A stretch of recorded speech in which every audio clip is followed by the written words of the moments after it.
Pessoal, hoje nós vamos falar sobre um assunto que, digamos, é um desafio para nós administradores. Um desafio para nós gestores. Por quê? Porque quero conversar com vocês sobre tudo aquilo que acontece fora, no ambiente externo, do macroambiente, melhor dizendo. Aquilo que acontece no macroambiente. Por quê? Tudo aquilo que acontece no macroambiente, ele, de certa forma, não depende da força organizacional. Não depende do poder aquisitivo organizacional. Não depende da capacitação, da estrutura organizacional, não depende. O macroambiente, ele é influenciado por questões relacionadas a fatores políticos, a fatores econômicos, a fatores naturais, né, chuva, sol, tempestade, maremoto, enfim, né, fatores de competição concorrencial, fatores relacionados a fornecedores, fatores relacionados a tecnologias, né, o surgimento de tecnologias, a fatores relacionados à mudança no comportamento do consumidor, mudanças demográficas, né, mudanças no perfil socioeconômico do seu cliente ou do potencial do cliente, alterações no estado civil, alterações de profissão, alterações de comportamento, de qualidade de vida, né? Enfim, quero falar hoje com vocês sobre o macroambiente, sobre as coisas que acontecem fora da empresa e que a empresa não pode influenciar e que acabam impactando positivamente ou negativamente a empresa, né? Então, é sobre isso que eu quero conversar com vocês. Alguns fatores que acontecem, eu digo alguns, mas assim, a gente percebe que a maioria dos fatores que acontecem fora do ambiente empresarial, eles influenciam a empresa toma providências, né, a empresa toma medidas para que aquele impacto, se negativo for, que ele seja o mínimo possível, né, que a empresa sofra o mínimo possível, né? Digamos, o barril do petróleo no ambiente internacional não para de subir. Por conseguinte, o combustível nacional não para de subir. Alguns governos, alguns governadores não abrem mão dos tributos. Então, quem paga a conta é aquele que usa o combustível.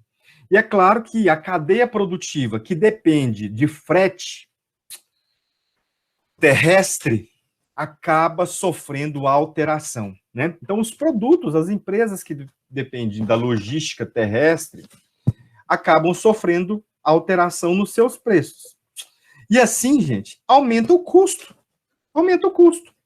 Aumenta o custo operacional da empresa, aumenta o custo de compra, porque os produtos ficam aumentando, e aí a empresa tem que repassar esse reajuste para o cliente. Às vezes o cliente não aceita o reajuste naquela empresa, fica procurando o preço. Então, o comportamento do consumidor muda. O comportamento do consumidor muda. Então, veja, é uma cadeia, né? É uma cadeia. É uma cascata de dominó, né? Uma coisa vai caindo e vai tropeçando em outras, que vai tropeçando em outras, e no final das contas a empresa sofre. Sofre por quê? Porque agora o cliente, de repente, que nunca se importou com preço, do combustível, ele sempre olhava pela bandeira, pela qualidade, agora ele está olhando para o preço. Estou só fazendo uma hipótese, né? E aí os postos, digamos, de bandeira, os postos de bandeira, que sempre se preocuparam com qualidade, credibilidade, eles são obrigados, de repente, a baixar um pouco o valor do combustível para chamar a atenção do cliente. Eu estou dando exemplo do combustível porque está assustando toda a população, né? E nós estamos vivendo sobre isso, mas é um exemplo rotineiro. Isso acontece muito na indústria náutica também, né? Tudo isso é taxado em dólar, e é claro, o dólar sobe, lancha sobe, jet ski sobe, né? E aí as pessoas começam a ter, as empresas começam a buscar alternativas para vendas, né? Então fazem consórcio, né? Elas fazem grupos de compra, né? Criam grupos de compra, quer dizer, uma lancha que antes poderia ser adquirida por uma só pessoa, agora ela tem um grupo de compra, uma lancha é comprada agora por 6, 10 pessoas. Então, o que é isso? O que a empresa está fazendo? Ela está buscando alternativas, estratégicas, mudanças no ambiente organizacional, para que o impacto na economia, no aspecto financeiro, econômico da empresa, seja o mínimo possível, né? E aí aquela pessoa que, não, vou desistir de comprar um jet ski, está caro demais, né? Não para de subir, né? O que eu vou fazer? Não, eu vou lá na loja e a loja me dá a solução. Não, você não precisa comprar, você vai andar de jet ski todos os dias? Né, o lojista te pergunta. Você vai andar de jet ski? Vai andar de jet ski, de moto aquática, porque o jet ski é a marca, né? Vai andar de moto aquática todo dia? Né? Não vou andar de moto aquática todo dia, não. Você vai andar como? Não, previsão aí de a cada 15 dias, uma vez por mês. Então, compra com mais aqui, ó. Tem um grupo de compras aqui, tá faltando só uma pessoa para fechar 5. O que é isso, gente? Isso são estratégias que a organização adota para tentar minimizar os impactos do macroambiente. Então, assim, as organizações têm que ser criativas, têm que buscar alternativas, têm que buscar parceiros, né? Então, isso, de certa forma, exige muito do pensamento estratégico das organizações. Exige muito. Então, as organizações elas têm que estar atentas a isso, às novidades, às alternativas, em função de um ambiente não propício para o crescimento, né? Senão, claro, a empresa vai passar grandes dificuldades, grandes riscos, né? Eu quero começar aqui a falar com vocês sobre tendências e descontinuidades, né? Então, aqui nós vamos falar muito sobre expressões para a gente tentar dividir.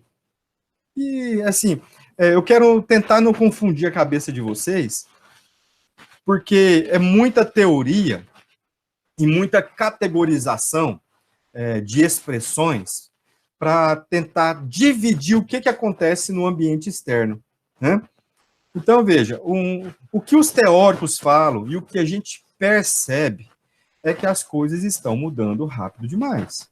É isso que a teoria apresenta e que nós estamos vendo na prática. As coisas estão mudando rápido demais, né? A economia está instável, né? Os aspectos políticos é uma interrogação na cabeça da gente, né? Veio uma crise sanitária no mundo, que para deixar nós ainda com interrogação sobre o comportamento da instituição de políticas, né? E regras que são instituídas para as empresas. Então, ainda tem uma interrogação muito grande, né? Então, as empresas têm que buscar mudar rapidamente frente a esse cenário que é tão difícil aí, né? E nós nem sabemos quando é que nós vamos sair desse cenário, né? Quando é que nós vamos nos ver livre, né? Por exemplo, dessa crise sanitária que nós estamos vendo. Será que a vacinação vai ser a solução? Como é que vai ser isso? Depois que o governo conseguir vacinar toda a sua população, como vai ser no próximo ano? Como vai ser o ciclo de vacinação? Como que as organizações estão se preparando para conviver com essa instabilidade legal de abertura dos negócios, né? Dos protocolos. Então, veja, a gente não sabe, né? Então, a teoria, ela apresenta para nós categorizações, né? Como essas duas primeiras aqui, né, tendências e descontinuidades, para fomentar na gente reflexão sobre sobre onde nós precisamos olhar, né? Então, quero começar aqui com tendências, né? O que são tendências? Né? São variações no ambiente externo. Ok, tá tranquilo. Agora, as tendências, elas classificam as variações lentas ou rápidas. Não estou falando de variações bruscas. Variações bruscas, né, nós chamamos de descontinuidade. Então, você pode ter uma tendência que também é descontinuidade. Então, só vamos entender primeiro esta diferença, né? A tendência, por si só, ela é vista como todas aquelas situações, né, que acontecem no ambiente organizacional, né, que afeta de forma leve ou profunda, né? Pode impactar as organizações, de maneira a fazer com que essa organização mude todo o seu layout, né? Ou seja, faça com que ela se adeque tecnologicamente para atender seus clientes, ou pode, de repente, mudar pouquíssima coisa, né? Quando a gente olha para dentro dos supermercados varejistas, a gente não nota, digamos, um impacto profundo nos supermercados. Por quê? Os supermercados, eles instituíram protocolos, mas as prateleiras continuam nos mesmos lugares, os produtos que eram vendidos continuam sendo os mesmos a serem vendidos, não teve restrições, né, para acesso aos produtos. O que teve? Teve restrições de horário, de abertura e protocolos de higienização. De maneira geral, é isso que os supermercados passaram, né? Agora veja, o que aconteceu no início da crise sanitária com os restaurantes? Os restaurantes sofreram um impacto mais forte, tiveram que fechar. Depois não podiam servir alimentos lá, em loco, só podiam fazer deliveries. Então, eles sofreram um impacto bem forte, né? Sofreram um impacto bem forte na forma de gestão, né? Então, o que eu quero falar para vocês é o seguinte: quando a gente fala de tendências, eu quero desconstruir, neste momento, o que a teoria nos apresenta sobre a expressão tendência, né?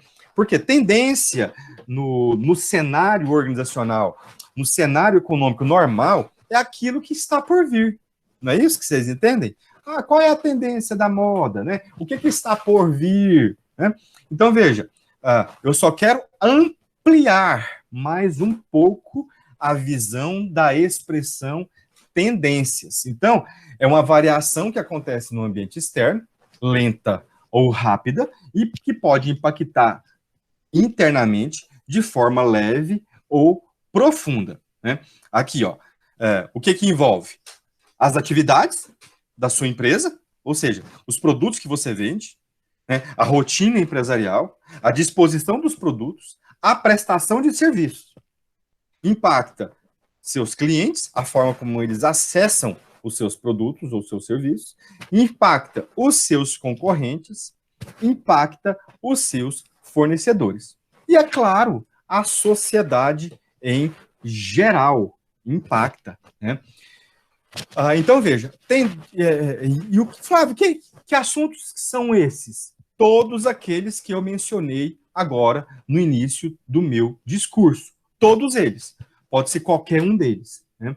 Mas aqui o fato é a gente compreender que tendência impacta de maneira lenta ou rápida, é uma variação que impacta de maneira lenta ou rápida e que pode afetar você de maneira leve ou profunda, né? Então, aqui tem alguns exemplos, né, de tendência, né? Eu vou ler os slides aqui, né? Vou ler o slide. Redução do emprego formal e aumento das ocupações informais, né? Isso aqui pode ser consequência de uma alta tributação e também por conta do desemprego, né? Então, isso acaba sendo uma tendência. Aí também é o surgimento do empreendedorismo, claro. O aumento progressivo do nível de escolaridade, com cada vez mais pessoas ingressando no ensino fundamental, médio e superior, é uma tendência, né? E isso impacta diretamente no ambiente organizacional, certo?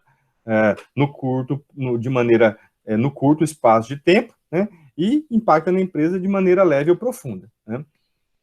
Maior intercâmbio comercial com os países do Mercosul, né? E isso gera aquisição de produtos com maior flexibilidade, né?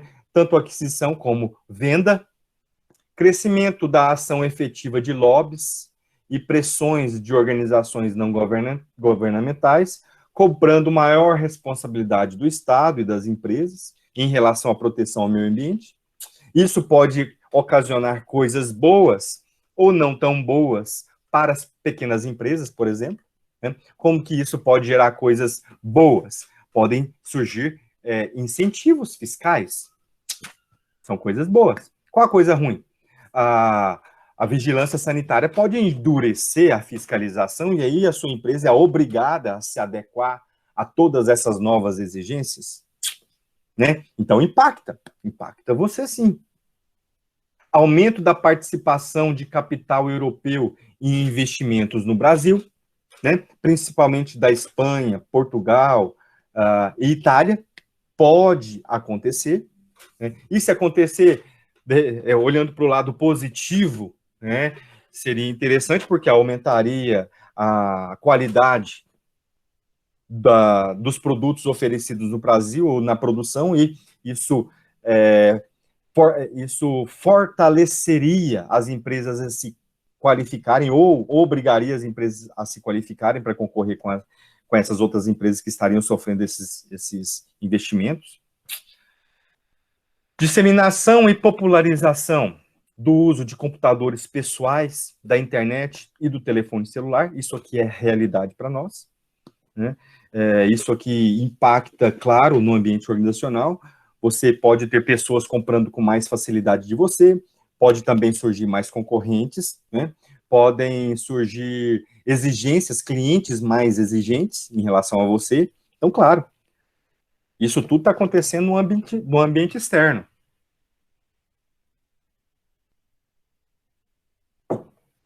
A aceitação progressiva pela opinião pública das ideias de privatização de serviços públicos e de empresas estatais, né? Eu não sou economista, mas no ponto de vista comum, algumas estatais, se comercializadas, se vendidas, se privatizadas, na verdade não é privatização, é concessão, né? Concessão aí, num determinado tempo. Isso provoca mais competição e exigência na qualidade. Isso é um debate sem fim, né? Mas em algumas ocasiões isso acaba sendo bom, em algumas ocasiões, estou muito cuidado de falar isso, porque a gente tem que estudar segmento a segmento. Aumento da preferência por candidatos éticos nas eleições, inclusive em cidades pequenas e médias. Crescimento da participação da mulher na economia, nos negócios, na política e na vida familiar e social. Então, quando isso acontece, e tem acontecido, esse debate até parou, porque o debate ele acontece quando o assunto é incipiente e quando o assunto está em crescimento. Como agora isso já é comum, parou-se os debates, porque já é uma realidade, né? Já é uma realidade. A mulher hoje já é a maior parte, né, das mulheres já é ativamente econômica, elas têm espaço nos negócios, são empreendedoras, têm uma presença muito forte na política, né, e todo esse esforço não exclui a mulher do seio familiar, né, e dos aspectos sociais. E isso impacta no ambiente empresarial, né. Com certeza, porque mexe com legislação trabalhista, né? Mexe com cuidados, com a sensibilidade no ambiente empresarial, né? Mexe com muita coisa. Então, olha só a quantidade de exemplos de tendências, né? A quantidade de exemplos de tendência. Então, só para reforçar, né, que tendências são variações que acontecem no ambiente externo, rápidas ou lentas, né, e que afetam de forma leve ou profunda os negócios, certo? Ok. Agora, nós vamos falar sobre descontinuidades. Aqui tem mais ainda, mais tendências, tá? Não foge de outras naturezas que nós conversamos aqui sempre, nesse mesmo contexto, né? Aumento da expectativa de vida, aumento da temperatura média do planeta, esgotamento progressivo das reservas minerais, mudanças culturais de velhos paradigmas, né? Sofrem muito, as empresas sofrem muito. Antigamente, como se eu vou utilizar antigamente para 30 anos atrás, 20, 30 anos atrás, né? Como que era formado a família tradicional? A família tradicional era formada do pai, que seria um homem, a mulher, que seria o homem, que seria o marido, o esposo, a mulher, que seria a esposa, e os filhos desse casal. O que nós temos hoje? Né? Pessoas que se divorciaram e que se casaram novamente com um dos cônjuges já com filhos, ou com ambos os cônjuges já com filhos. Nós temos hoje pessoas do mesmo sexo casadas que adotam crianças. Nós temos pessoas que optam por não casar de jeito nenhum e não ter relacionamento. Então, gente, você imagina, né? Olha aqui. Isso impacta diretamente os velhos paradigmas, né? Isso impacta diretamente em como as organizações vão se comportar, como que a organização vai receber essa nova família, né? Como que as escolas vão receber e vão educar essas novas famílias, já que elas foram preparadas numa forma pedagógica antiga.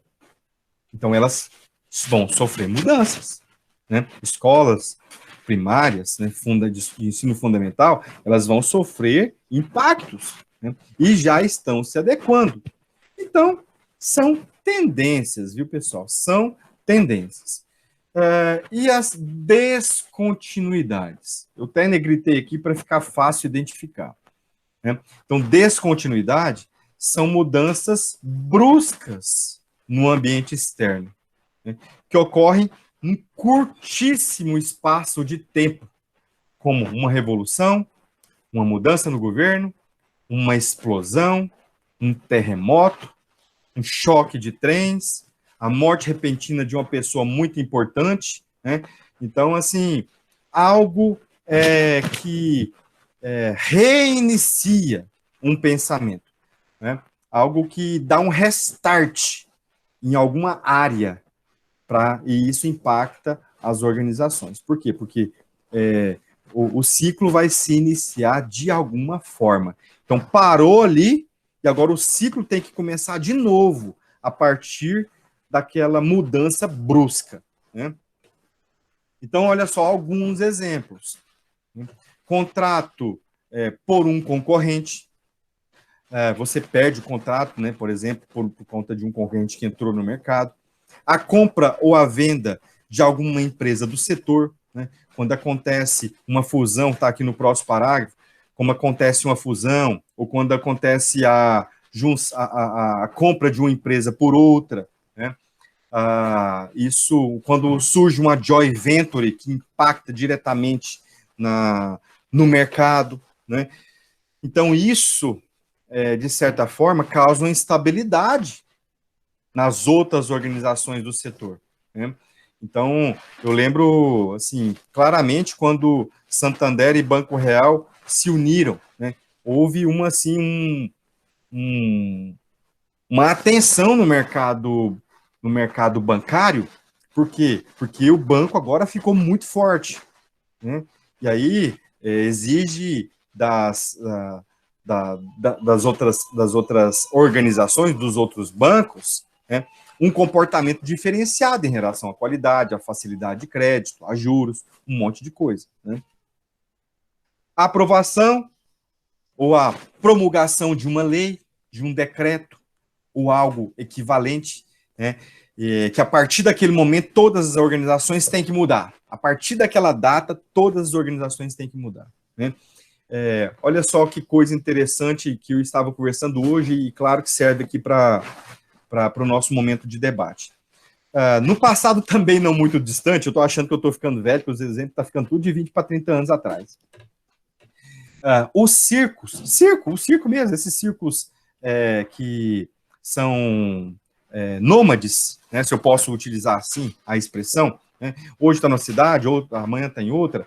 Esses circos, essas empresas, no passado, elas tinham um espetáculo com animais. Com leão, não sei se vocês tiveram a oportunidade já de presenciar isso, não sei se a idade de vocês permitiram vocês de presenciar isso, né?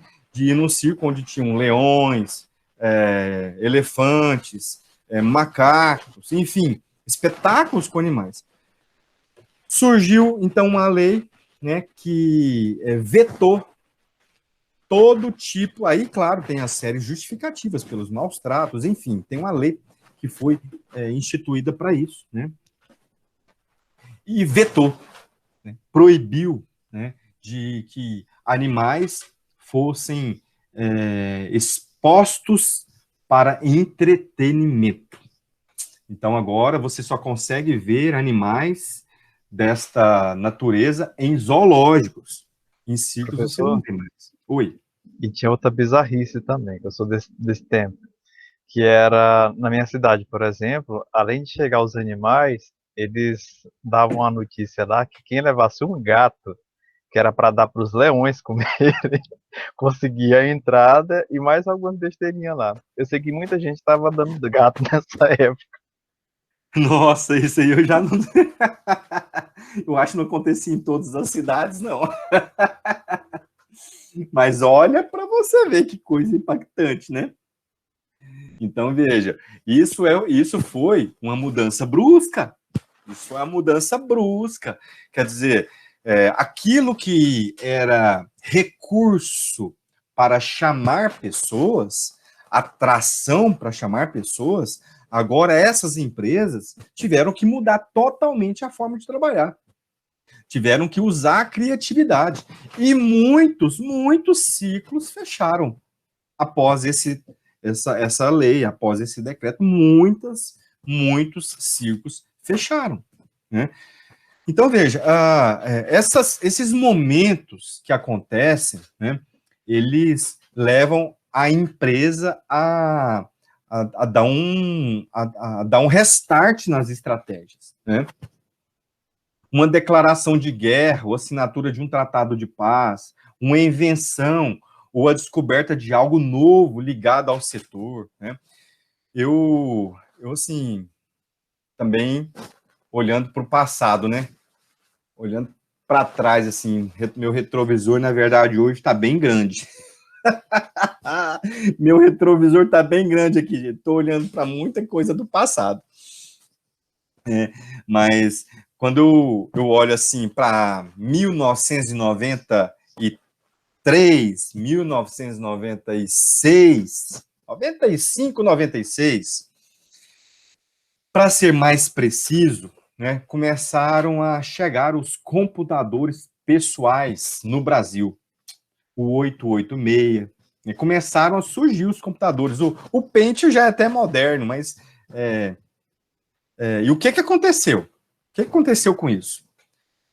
No Brasil, tinha muitas empresas de datilografia. Muitas empresas de datilografia. O que essas empresas faziam? Não sei se alguns de vocês aí já viram a máquina de datilografia. Enquanto a gente está conversando aqui, abre o Google aí e digita aí máquina de datilografia. Né? Para quem não conhece.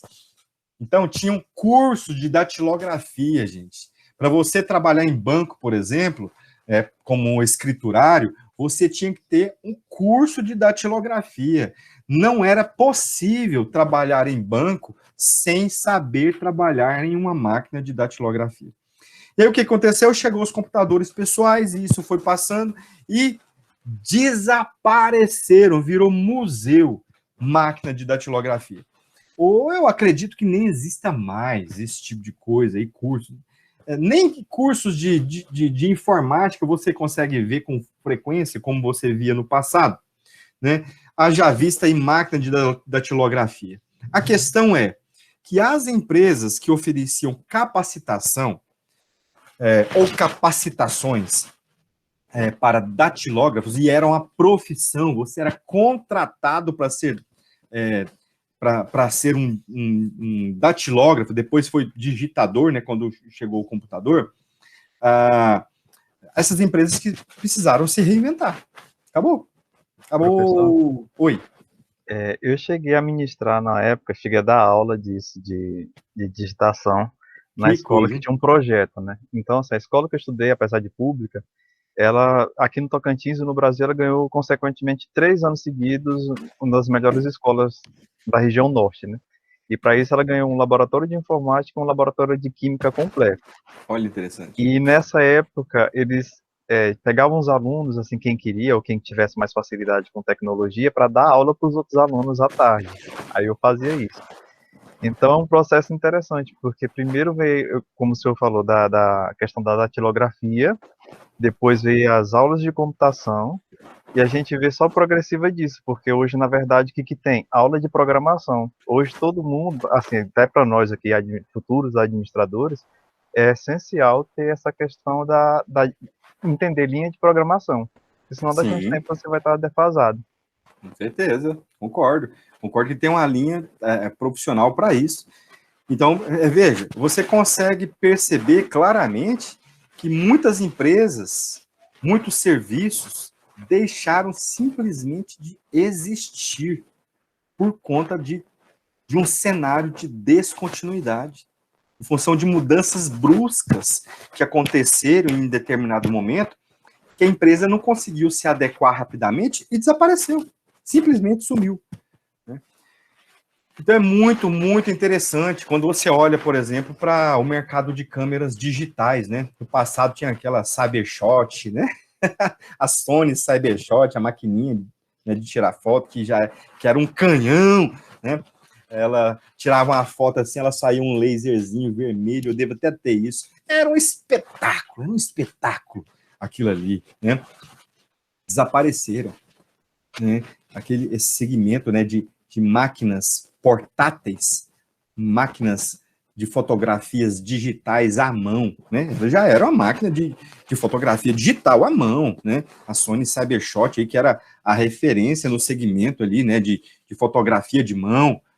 Veja, então assim, hoje nós temos aí as câmeras mais profissionais, semiprofissionais, que são utilizadas, né, para registros com maior nível de qualidade. Mas, em suma, todos nós usamos o que para tirar foto? Nós utilizamos o nosso celular, né? Então, pessoal, o que acontece de maneira geral? As organizações, elas vão sumindo. Elas vão... Desculpe, gente, é porque tivemos aqui um imprevisto aqui, mas já conseguimos solucionar aqui o problema doméstico, tá? Mas o que acontece? Muitas organizações somem simplesmente porque o mercado ele começa a mostrar novas propostas, e isso faz com que algumas organizações fiquem tímidas demais e com medo de mudar, né? Então, a descontinuidade, ela acontece para alguns segmentos de maneira rápida. Para outros segmentos, ela vem dando indícios. Vai mudar, está mudando, mudou. Então, é interessante a gente saber disso, refletir sobre isso, conhecer sobre isso, né? Professor, sim. Outra coisa, eu não sei se tem a ver, mas no caso, na década de 90 era muito comum propagandas e marketing com criança. Depois teve uma mudança aí geral disso, e a partir dos anos 2000 isso foi bastante impactado. Então, muitas empresas que a gente conhecia daquele tempo, que era por causa de criança, né, que a propaganda era muito para chamar mesmo, hoje a gente não observa tanto. Então, era, inclusive, a propaganda de coisas de gente adulta, né? Mas aí, no caso, tinha criança, que era para justamente atrair os olhos do consumidor. Aí tem uma lei, né, promulgada para resguardar, né? Para resguardar o direito da criança e do adolescente, agora restringe muito, né, propaganda de crianças, né? Só para algumas finalidades, aí, claro, mediante a aprovação dos pais, tudo ainda pode, né? Só que bem restrito. É verdade, aconteceu também. Então, aqui tem 2 ou 3 slides que eu quero apresentar para vocês a relação, né, do surgimento da tendência que leva a ter descontinuidades, né? E é claro que é um gatilho, né? É um gatilho. A partir da tendência, podemos ter uma descontinuidade, né? Não necessariamente nesse raciocínio, só que a teoria mostra que uma pode levar à outra, né? Então, por exemplo, aqui, ó, uma tendência, o crescimento progressivo do preço do petróleo no mercado internacional. Eu até exemplifiquei isso aqui, né? Qual que é o valor crítico? Valor do preço do petróleo que viabiliza investimentos em alguma fonte alternativa de energia, né? A descontinuidade, decisão de investidores de iniciar novos empreendimentos para obtenção ou geração de energia. Então, o que está acontecendo hoje, pegando essa linha aqui, né? A tendência é nós termos um aumento na energia fotovoltaica. Fotovoltaica é energia normal, não é isso? Se eu estou confundindo aqui. A fotovoltaica, ela é energia solar. Quem tem esse conhecimento aí?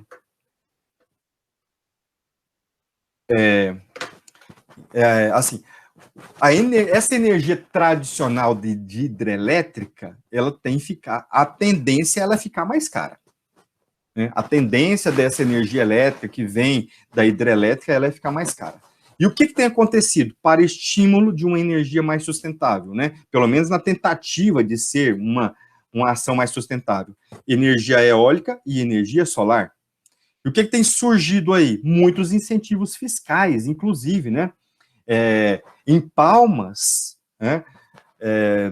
A prefeitura, ela dá 60% de desconto para quem tem ou para quem usa de maneira integral a energia solar. É um incentivo, né? Então, assim, é algo que vem acontecendo e que uma se relaciona com a outra, né? Uma outra tendência: aumento progressivo da preferência do eleitorado por candidatos de um determinado partido, né? Então, às vezes, nós podemos vivenciar isso, né? Um partido se destaca, né? Assim, um partido se destaca e aí muitos candidatos, né, se engajam naquele partido.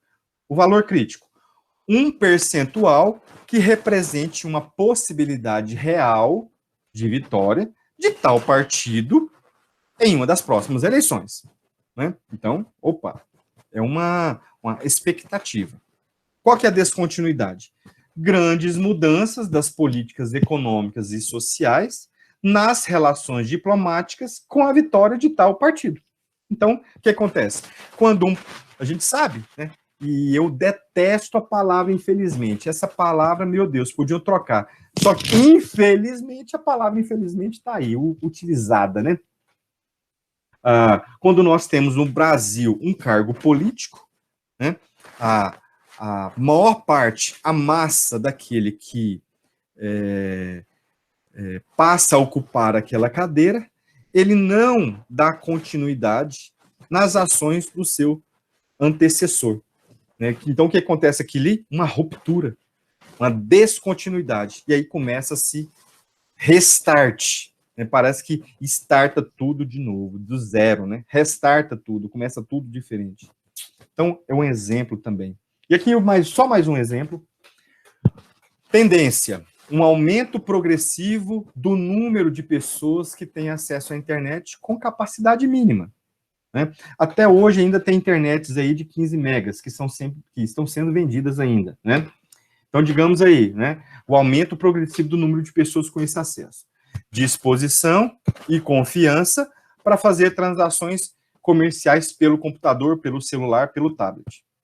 Valor crítico: número de adesões à internet, a partir do qual se viabilizam novos investimentos no setor.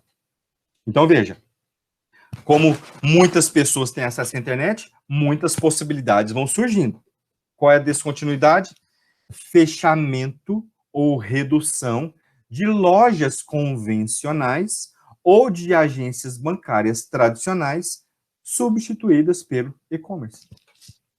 Então, algo que acontece, uma tendência, ela provoca uma descontinuidade. Ela pode provocar uma descontinuidade, ou seja, uma ruptura, né? Uma mudança brusca. Mas essa descontinuidade, nesses 3 exemplos que eu apresentei para vocês, elas começaram, elas foram avisando, né? Elas foram avisando. Olha, esse setor vai ser modificado. Olha, a tendência é esse setor mudar. Olha, vai mudar, vai mudar, vai mudar. Mudou. Não é assim?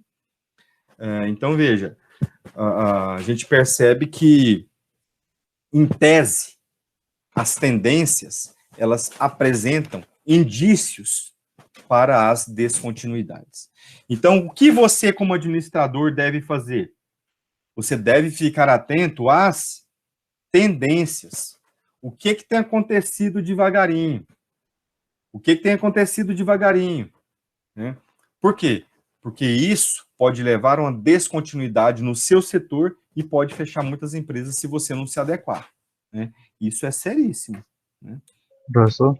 Sim. Tem um case que eu estudei um tempo atrás que é bem interessante. Aqui no Brasil tinha uma fabricante da tela tubão, né, era bem importante para o Brasil, inclusive importante para a América Latina, na época, década de 70, 80 e 90. O que aconteceu? Como ele não investiu em P&D, igual assim, as outras empresas fora só acabaram fazendo isso, chegou as novas telas, ele não tinha para quem vender, simplesmente teve que fechar toda a fábrica. Ixi. Ou seja, se ele tivesse feito um projeto interessante, tivesse ampliado sua zona de pesquisa para ver novos tipos de tela, ou tentar fazer um novo tipo de tela que seja barata, eficiente e boa para vender, não. Ele ficou sentado e esperou e vendeu. Se, inclusive, eu vou ver se consigo achar esse case e coloco até no grupo lá. É bem interessante. Legal, legal, coloca mesmo. E assim, na verdade, não mudou de imediato, né? A tela de tubo, né? Teve as tendências, né? Começou a mostrar, vai mudar, vai mudar. E aí a pessoa acredita que pelo valor, né? Pelo valor monetário comercializado, de repente nas telas planas no início, ia ser inviabilizado, né? As pessoas não iam querer comprar, né? Porque era um cara demais. Então a pessoa acreditou que ia ter ainda o segmento dela guardado, né? Perigoso, muito perigoso. Então, ó, beleza, entendemos aqui tendências e descontinuidades. Eu acho que ficou claro. Agora, o que eu quero falar? Eu quero falar sobre catalisadores e ofensores. Né? O que são catalisadores? São fatores externos prevalecentes que afetam positivamente, de imediato, as empresas. Então, olha só.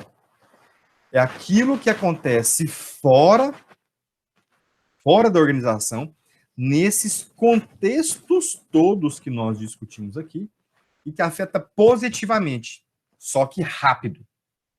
Então, veja, vamos ver aqui. O que pode afetar de maneira rápida uma organização de maneira positiva? A opinião pública favorável às atividades da organização. Isso aqui nós estamos falando, de repente, de uma indústria, tá? De uma indústria de transformação. Né? De repente, nós temos uma indústria de transformação e, de repente, a Vale. A Vale, em alguns lugares que ela chega, as pessoas não querem, porque haverá desmatamento, haverá impacto ambiental. Então, tem regiões que eles chegam, que o pessoal torce, opa, emprego, movimento, renda, economia mais alta. Então, olha só, nesse caso, a gente pode trazer à luz o seguinte, quando a Vale chega em determinada região, a opinião pública ela é favorável às atividades daquela empresa, se isso for verdade, se for favorável, opa, são catalisadores. Né? Por quê? Porque tem a aprovação daquela comunidade. Né? Um segundo fator, a opinião de admiração e de fidelidade dos consumidores a uma marca usada pela organização. Então, pense aí, de repente, em uma empresa em que a sua marca ela é benquista pelo público. Benquista, as pessoas gostam. Nossa, legal, essa marca é bacana, nossa, né? Então, ótimo, bacana, legal. Olha só, tem um fator positivo, né, para você. De repente tem uma franquia, pensa em uma franquia aí. Pensou em uma franquia? Vou abrir essa franquia e vou levar para a minha cidade. Vou falar aqui uma franquia. Vou abrir sandálias havaianas. Vou abrir as havaianas aqui. Ok. Como que é Havaianas para você? Você tem alguma restrição a Havaianas? Não, aparentemente não tem nenhuma restrição.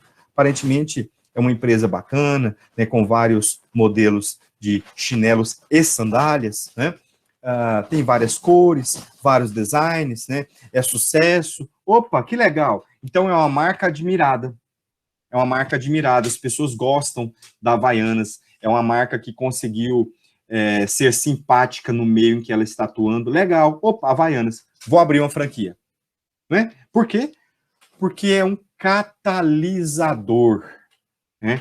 Porque tem fatores externos que são positivos ao negócio. Né? Terceiro aqui. Barreiras ou restrições legais de qualquer ordem que impeçam ou dificultem a entrada de novos competidores ou de novos produtos ou serviços na sua região, na sua área de atuação, enfim, né? Então, pode ter, de repente, algum impedimento, né? Tem momentos que inclusive, isso é lei, é porque a legislação não atua para ter uma concorrência perfeita, o governo pode limitar a quantidade de atividades comerciais em determinados lugares.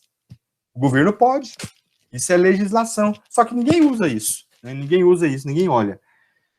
Mas se isso acontecesse, se tivesse limitação, por exemplo, de supermercados em determinada quadra, uma limitação de supermercados em determinado bairro, né? Então, isso é uma restrição legal que seria positivo ao negócio, né? Então, isso são catalisadores, tá? Isso são catalisadores, né? Os ofensores, eles são fatores externos que afetam negativamente de imediato as atividades da organização. Né? Então, assim como os catalisadores, eles são fatores externos que afetam positivamente, os ofensores impactam de maneira negativa. Alguns exemplos. Legislação desfavorável aos negócios ou atividade da instituição. Né? Eu me recordo que em Palmas, agora eu não estou me recordando se é o IBAMA ou se é o Naturatins, há muito tempo atrás, o Palmas Shopping estava fazendo uma exposição de peixes, de tubarões. Né? E aí, o que aconteceu? Eu não me recordo se foi o Naturatins ou o IBAMA, que foi lá no shopping e vetou a exposição, acabou com a exposição, porque aquela exposição não tinha uma autorização, não foi feita uma autorização. Então, acabou com o negócio daquele expositor naquele momento. Não, acabou. Então, nesse caso, a empresa, ela poderia classificar isso como ofensores, olhando para o ambiente externo. Ela não se atentou a uma legislação que a impedisse ou que a amparasse em fazer tal exposição, né? Chegada ao mercado de produtos ou serviços similares, muito mais baratos que os oferecidos pela empresa. Isso pode impactar o seu negócio de maneira imediata. Mudanças de hábitos do público-alvo, como eu já tinha comentado aqui anteriormente, originando em demanda para novos produtos diferentes dos oferecidos por sua empresa. Também isso impacta diretamente suas vendas. Isso são ofensores, né? Agora vamos falar um pouco sobre oportunidades e ameaças. Essas aí vocês já ouviram falar bastante. Né? Por isso que no início dessa nossa discussão, no início desse nosso momento, eu disse que eu iria apresentar para vocês fatores do macroambiente, né? Então, fatores do macroambiente envolvem muito mais do que somente oportunidades e ameaças, tá? Então, o que são ameaças? São fatores externos previsíveis para o futuro. Então, olha só, tecnicamente, os catalisadores é aquilo que acontece dentro do ambiente organizacional no curto espaço de tempo. Já as oportunidades é no longo, para o futuro, né? Então, alguns exemplos aqui, ó. Aumento da terceirização ou subcontratação, né? A digitalização de processos e automação, barateando os serviços e os produtos. Isso aqui, na verdade, né, já não é nem mais oportunidade. Na minha opinião, isso aqui já é um catalisador. Uso progressivo da internet como meio de comércio eletrônico. Isso, para mim, também não é mais oportunidade. Isso, para mim, é um catalisador, na minha opinião, né? Eu estou utilizando um livro aqui, que é mais ou menos 15 anos atrás. Então, há 15, 20 anos atrás, ele, né, talvez, para o autor, isso aqui seria uma oportunidade, né? Então, o que talvez seria a oportunidade hoje? A implantação de robótica operacional nas pequenas empresas. Talvez seja uma oportunidade, né? Por quê? Porque já está mais no longo, né? Automóveis que planam, né? Talvez uma oportunidade. Estou assistindo muito aí De Volta para o Futuro. E aqui temos as ameaças. Opa, de igual modo, então, oportunidades são fatores externos para o futuro que impactam positivamente, as ameaças impactam negativamente, né? Então, vamos lá, alguns exemplos também. Alguns exemplos aqui que eu também possa, de maneira coincidente, estar ultrapassados, né? O uso progressivo da internet no meio eletrônico, no caso de empresas tradicionais. Sim, eu ainda percebo que muitas organizações, até comentamos sobre isso aí em outros momentos, muitas organizações, elas ainda estão cochilando, viu, gente? Elas ainda estão cochilando, pequenas microempresas ainda estão cochilando. Ainda não notaram que tem um mundo no comércio eletrônico que elas precisam explorar, né? Talvez ainda seja uma ameaça. Um projeto de lei, em estudo no Congresso, que, se aprovado, proibirá propaganda de produtos ou serviços que a organização oferece.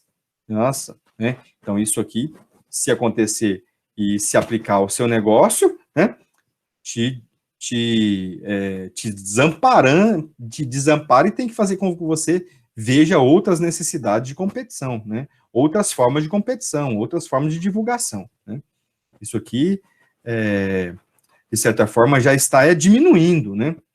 Por exemplo, no mercado odontológico, o Conselho Regional, na verdade, o Conselho Federal de Odontologia, flexibilizou a legislação do Código de Ética para propaganda dos odontólogos, né? Então, a gente vê de maneira diferente. Nesse caso, né, o que aconteceu com os odontólogos foi, de certa forma, um catalisador, né? Foi um catalisador aqui, né? Essa adequação permissiva para o código de ética propagandista, né? Para dos odontólogos, né? Antigamente, aí, há 2 anos atrás, no máximo, eles tinham muitas restrições para fazer publicidade e para fazer propaganda. Não podiam colocar antes e depois, não podiam mostrar a estrutura do seu consultório, enfim, nossa, tinham muitas restrições, né? Assim como o advogado tem inúmeras restrições também, né? Aí sim, a OAB é bem rígida e restrita no efeito propagandista, muito restrita. Então, ameaças, né? Uma outra questão de ameaças: possibilidade de privatização e desregulamentação do setor previamente protegido pelo governo, né? Então, isso aí pode ser uma ameaça para você, né?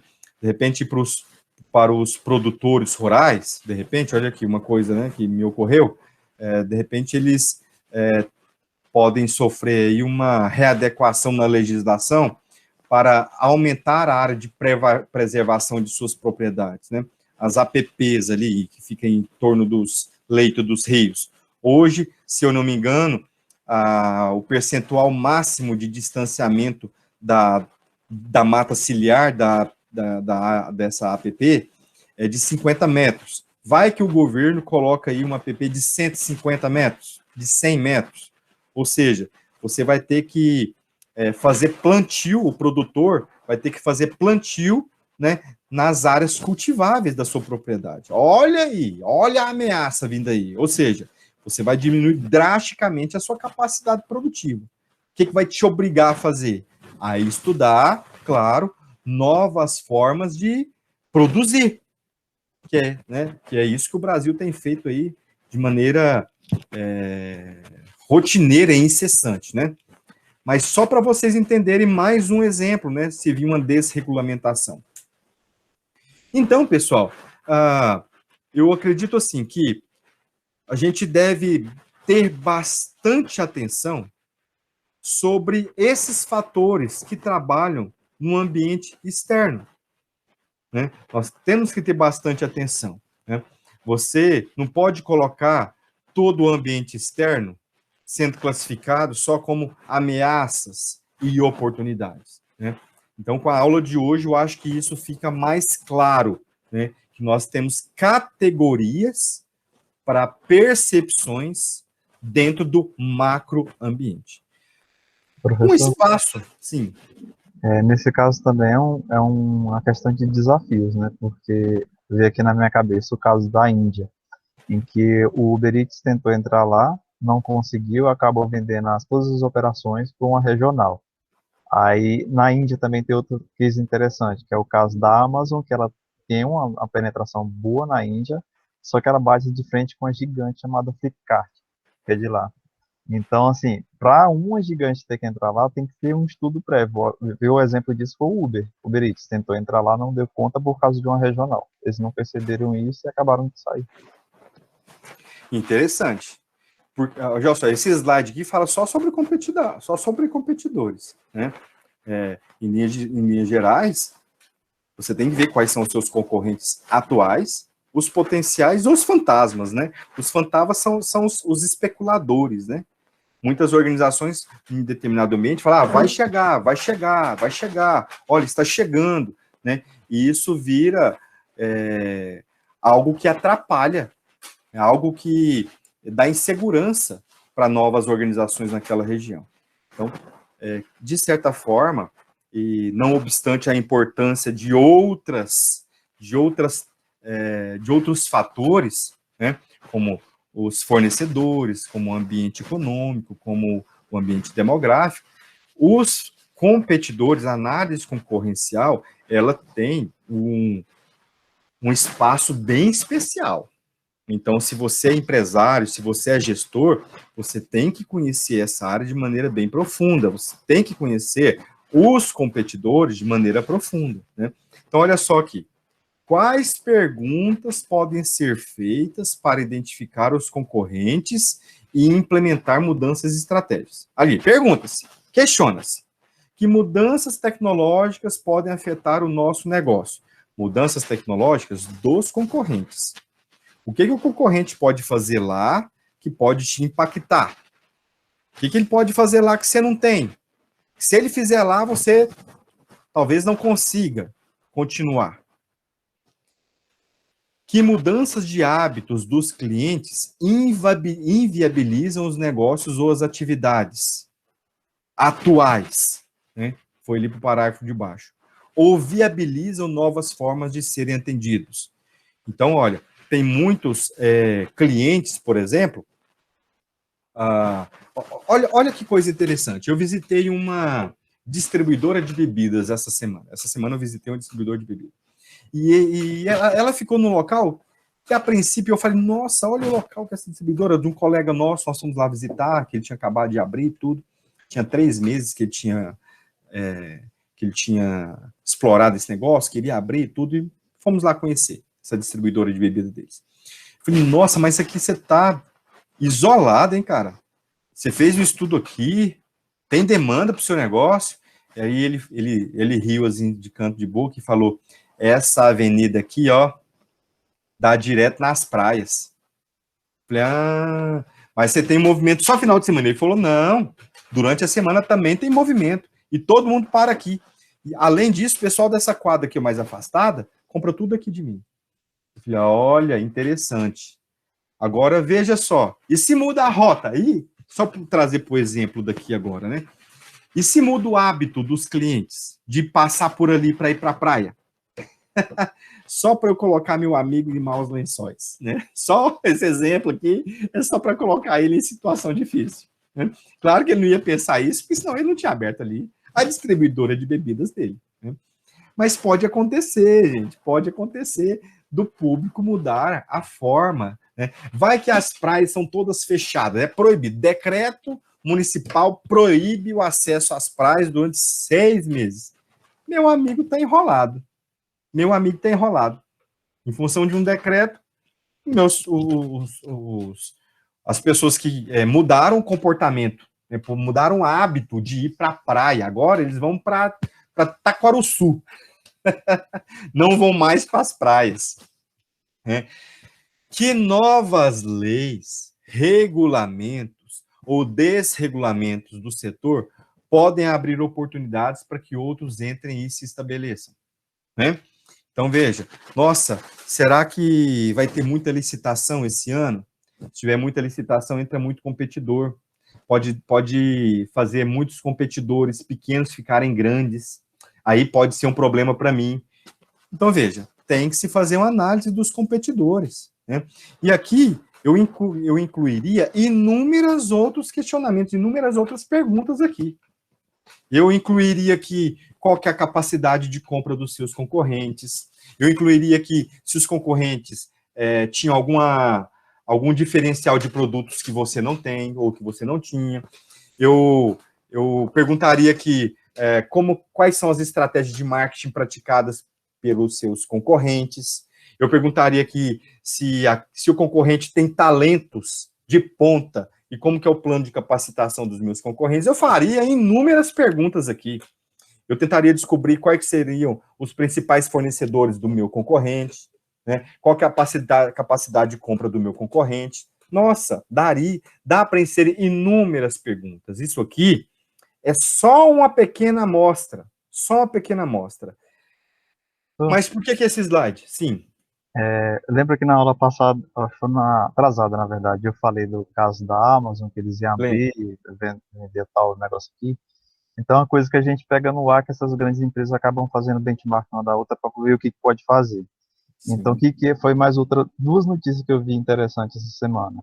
Uma é que a Amazon vai começar a aceitar o Pix como modelo de pagamento, e outra que é as americanas está ampliando a questão do seu fretamento de voo para compra de produtos vindo da China. Então, para ser mais rápido para competir com as que já vendem aqui dentro, AliExpress, Shopee e tal, e as outras, né? Então você vai vendo essa briga entre gigantes aí, tentando uma adaptar a outra. Então daqui uns dias a gente vai escutar já que a americana está aceitando Pix, que não sei o que está aceitando Pix, que é um modelo que fica correndo ferozmente uma atrás da outra. Nossa, com certeza. E isso é o seguinte, essas inovações dos pioneiros, né? Os primeiros que se aventuram, né? Essas estratégias dos pioneiros, elas acabam chamando a atenção dos demais, e os demais acabam esperando primeiro para ver se vai dar certo, e depois vem a enxurrada. E aí, os pioneiros que inovaram têm que ficar sempre antenado, né? Quando eu falo de pioneirismo, é difícil eu não me lembrar do livro do Silvio Santos, né? Difícil eu não me lembrar, assim, da biografia dele. Por quê? Ele sempre fala ele fala brincando, né? A biografia dele fala brincando, que estar em segundo é cômodo, porque o primeiro colocado, o primeiro lugar, tem que se manter muito forte para inovar constantemente, né? Em pesquisas e inovações constantes, né? Ao passo que o segundo, terceiro colocado percebe o êxito da estratégia do primeiro e aí eles se adequam. Mas é evidentemente, né, que o primeiro colocado pode apanhar ou ele pode ficar marcado e aquilo pode ser um recurso muito difícil de ser imitado dele. E aí ele pode avançar muito, né, o pioneiro. Então, a estratégia do pioneirismo, ela tem seus riscos, mas, de igual modo, tem seus ganhos, né? Então, com certeza, essas duas organizações aí, elas já deve ter muitos executivos por trás fazendo pesquisas e pensando e fazendo conta e vendo as necessidades de ampliação, como isso vai impactar para tomar a decisão, né? E a gente fica aqui esperando, vamos ver o que vai acontecer. Não é isso? Exatamente. Os stakeholders, né? Só para a gente evidenciar aqui, os stakeholders são todos os interessados pelo bem-estar das organizações, né? São aqueles que se preocupam pelo futuro das organizações, né? Então, quem são os stakeholders, né? A mídia, a opinião pública, os funcionários, os vizinhos da empresa, tanto os vizinhos empresariais como os vizinhos residenciais, né? Associações de classe, fornecedores, clientes, representantes, bancos, público em geral, o governo, né, o município, são partes interessadas, né? E todos eles, de certa forma, querem querem algum tipo de benefício da empresa. Então, toda essa turma aí, ó, todos eles querem algum tipo de benefício da sua empresa. E você tem que se esforçar, pelo menos para tentar atendê-los, né? Para você fazer parceiros, né? Então, veja, se você não busca parceria com seus vizinhos, você pode rapidamente sofrer uma ação judicial, né? O seu vizinho pode até perder, mas isso é um incômodo muito grande para você, né? Então, você tem que se preparar. Isso aqui é o quê, gente? Macroambiente. Isso aqui é macroambiente. Stakeholders são macroambientes, porque às vezes você não controla, você não consegue controlar, né? E aí você tem que só se preparar para tomar decisões para amenizar o impacto. É muito importante notar o que cada stakeholder espera de você, muito importante, tá? Então, não descarte nenhuma dessas partes interessadas e outras além que eu sugeri aqui agora. Flávio, vou colocar, imprimir isso aqui, colocar na parede da minha empresa? Não, você vai ficar atento. Você vai ficar atento, com seus olhos abertos e não excluindo nenhum desses elementos aqui. E aí, já indo para o finalzinho da nossa discussão hoje, nesses dois últimos slides, vale a pena falar sobre cenários, que é isso tudo que nós comentamos aqui, isso tudo que são cenários, né? Cenários positivos, cenários negativos, né? Cenários previstos, né? Então, tudo isso que nós vimos pode ser, de maneira geral, planejados previamente. Né? E aí eu negritei aqui algumas coisas interessantes, né? Um cenário não é sinônimo de adivinhação, nem de profecia. Na verdade, você elabora cenários na sua organização para tentar prever, ou seja, fazer um planejamento do que pode acontecer. Então, é importante criar cenários, fatores, itens, para que a organização fique atenta no que pode acontecer, para ela ir trabalhando. Então, você acha que vai mudar a tecnologia? Cria um cenário para isso, para você participar de eventos, para você participar de feiras, para você conhecer quais são essas tecnologias que podem mudar. Né? Então, cria cenários. Se você é um executivo, cria cenários e apresenta para a sua equipe. Se você é dono do seu próprio negócio, cria cenários para você ficar atento, para você participar, para você não perder tempo. Né? Cenários alternativos é aquilo que você pode fazer quando o cenário é muito crítico, quando o cenário não parece bem sucedido para você. Né? Então, aí você pode colocar outros cenários. Né? Não por mera diferença de opiniões que pode acontecer entre os dirigentes, né? Mas olhando de maneira atenta. Discussão é o que tem. Discussão é o que tem. Quando você começa a reunir executivos para discutir cenários e cenários alternativos, discussão é o que tem. E aquela previsão ali não tem que ser colocada só por conta da visão de um e por conta da visão de outro. Né? Você tem que buscar tentar um consenso respeitando as possibilidades e, no final de tudo, tentar criar um cenário otimista, pessimista ou um cenário mais provável para o seu negócio. Então, todo esse esforço que nós discutimos até então, todo esse esforço é para você tentar criar cenários. Se você não tenta criar cenários, não valeu o esforço.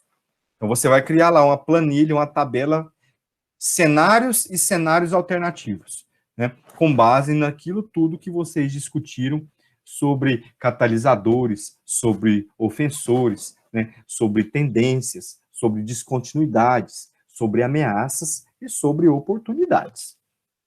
Ok?